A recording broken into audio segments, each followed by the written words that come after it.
Specifically, a really big decision India just made about its air power strategy. It's a choice with some serious long-term ripples, you know?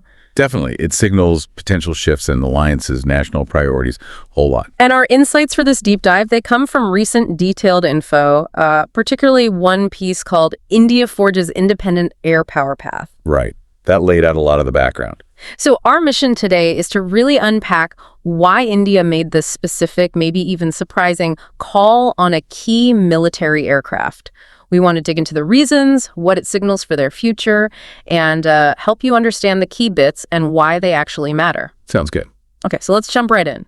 The headline fact is, well, it's quite something. India officially turned down the U.S. F-35 fighter jet. Yeah, this wasn't just a quiet no thanks. It came after, sustained, pretty significant lobbying from the U.S. You have a very public decision then. Absolutely. And what's really interesting here is that, well, the sources show this wasn't some sudden whim.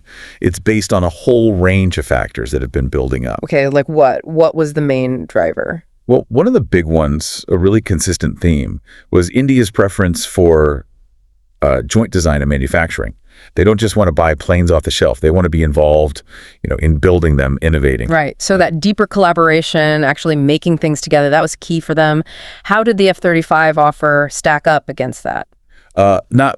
Frankly, the U.S. apparently offered only limited customization. That runs totally counter to India wanting more control and, integration into their own defense setup. Okay.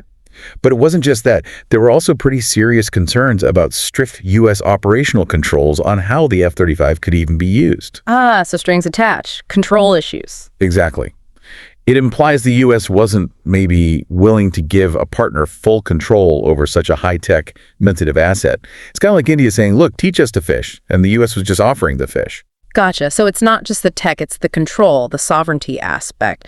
Were there bigger picture geopolitical worries playing into this too? Oh, definitely. If you connect the dots, India had real concerns about potential U.S. pressure in the future, in different geopolitical situations. There's also this background worry about the U.S. maybe abandoning allies. They've seen things happen elsewhere.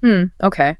That makes sense. And let's be honest, recent tariffs had already kind of strained the U.S.-India relationship, so the diplomatic mood wasn't exactly perfect for these talks either. Right. Context matters. Now, beyond those strategic points, were there any specific, operational things, incidents that might have nudged them away from the F-35? Yes, actually. The source specifically mentions an F-35B grounding incident in India. Oh, really? Yeah. And apparently it caused quite a bit of embarrassment. These kinds of operational hiccups, especially with a high-profile jet like that, they tend to weigh heavily when you're considering such a massive long-term investment. Yeah, I can see that.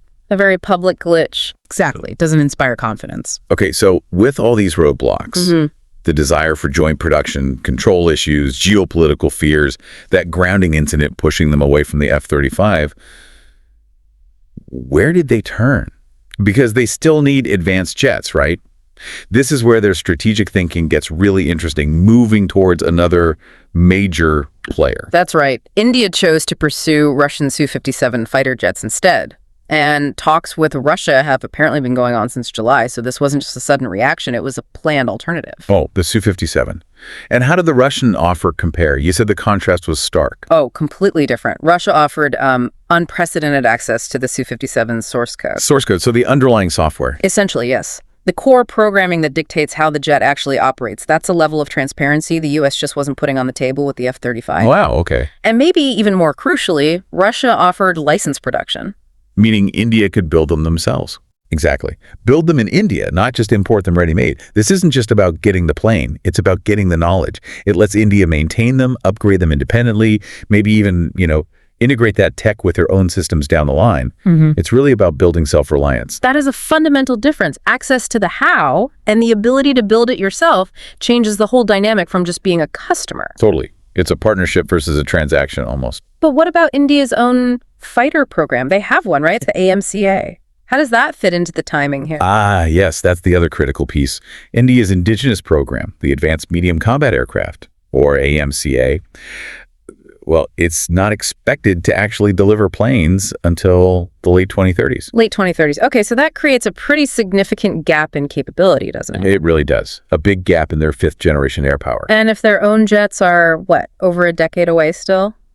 That must have made the Su-57 look like a much more immediate solution. Precisely. Given that timeline, the Russian Su-57 becomes pretty much the only viable near-term fifth-gen option for India. They need that capability sooner rather than later. Okay.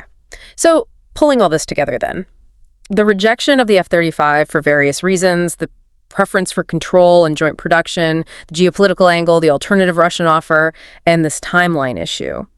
What's the big takeaway? What does this decision really signal about India's strategy? Well, it seems to clearly signal India's overarching choice, right? They're prioritizing strategic autonomy, operational independence, over simply getting what might be seen as the absolute cutting-edge U.S. tech.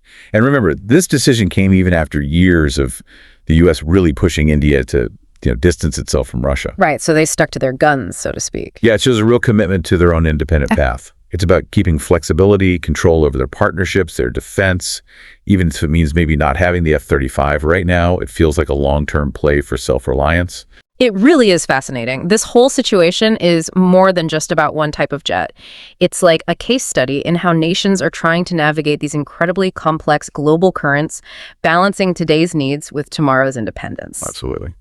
So as you're thinking about this pivot by India, here's something to chew on. How might a country deciding to prioritize its own strategic control, its autonomy, over grabbing the latest foreign tech right away? How might that actually reshape global defense alliances, maybe even the balance of power in the coming decades? Something to